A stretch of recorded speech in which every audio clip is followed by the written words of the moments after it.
twin needles are something you can use on the Singer Fashion Mate 3342. And twin needles come in different widths, so depending on how wide a stitching you need it to be, you can put in the right needle. But I'm going to show you a couple tricks on how to use it for decorative stitches, and then also where else you can use it. If you've ever seen on your hem where you've got the 2 rows of stitching, that's where a twin needle can simulate that option. You might go for a 4.0 twin needle. You can also do pin tucks with twin needles, but we also need to know how to thread our machine with 2 threads. So first off, you'll need to pull out your vertical spool pin, place it on top of your machine, and I'm going to just take a second color. I've got a variegated thread in the machine now, and I'm going to just go ahead and thread right on top of what I've got going on right now. Make sure you get it all the way down in that tension disc, maybe a little floss back and forth.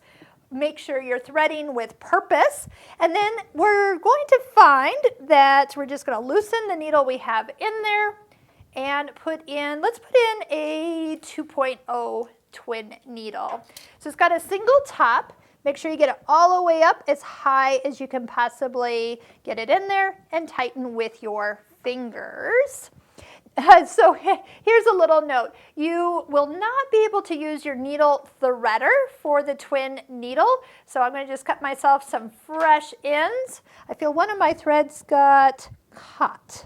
So let's just loosen that up. It sure did. It got in when I put my needle in. There we go. All right, that would be a problem. So here we go. That's loose and that is loose. Good.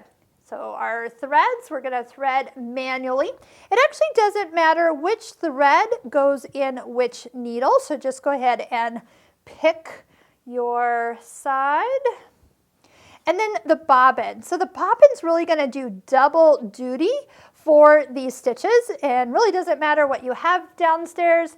It's really not going to show unless you're going to see the back side.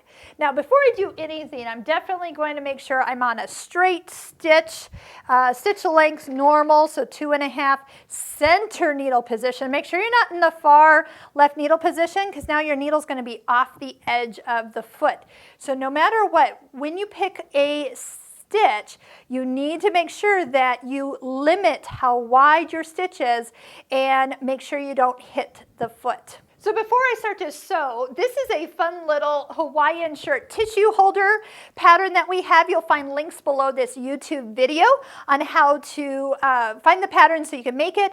It only takes 3 seams, and 2 of the seams are for making the collar. I know, super easy. But we use twin needle to expand the decorative work on both sides of these. We use the variegated thread and the solid color, but gosh, can you imagine the combinations that you could do with all different sorts of stitches and thread choices? Okay, so I'm just turning it by hand just to make sure things sound right before I go zooming off. And maybe until you're comfortable sewing with a twin needle, you take your time and go a little slower. So you can see that everything will work pretty much identical if you've got it threaded correctly. And then let's talk about doing some of those other stitches. So if you are going to be doing a zigzag, make sure that you're not making the stitch width too wide.